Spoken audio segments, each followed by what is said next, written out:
ಅಂತಂದ್ರೆ ನಾಳೆಯಿಂದ ಸದನದ ಕಲಾಪಗಳು ಪ್ರಾರಂಭ ಆಗ್ತದೆ.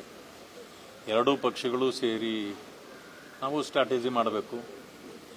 ಇದೊಂದು ಭ್ರಷ್ಟಾಚಾರದ ಸರ್ಕಾರ ರಾಜ್ಯದಲ್ಲಿದೆ, ಅಭಿವೃದ್ಧಿ ಶೂನ್ಯವಾಗಿದೆ. ಸೊ ಅನೇಕ ಸಮಸ್ಯೆಗಳಿದೆ. ಲಾ ಆ್ಯಂಡ್ ಆರ್ಡರು ರಾಜ್ಯದಲ್ಲಿ ಸಂಪೂರ್ಣ ಹದಗೆಟ್ಟಿದೆ.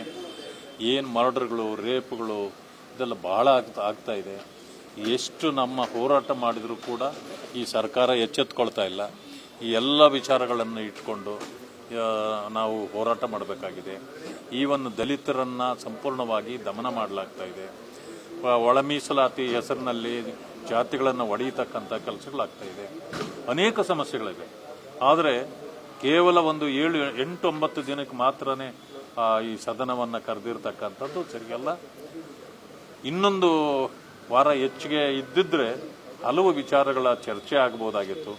ನಾನು ಮೊದಲೇ ಹೇಳಿದ್ದೇನೆ, ಭವಿಷ್ಯ ಇವರು ಯಾಕೆ ಮಾಡಿದ್ದಾರೆ ಅಂತಂದ್ರೆ ಅವರ ಬಿಲ್ಗಳು ಪಾಸ್ ಮಾಡ್ಕೊಳ್ಳೋ ಕಾರಣಕ್ಕೆ ಇದನ್ನು ಮಾಡಿದ್ದಾರೆ, ಆ ರೀತಿ ತೋರಿಸ್ತಾ ಇದೆ.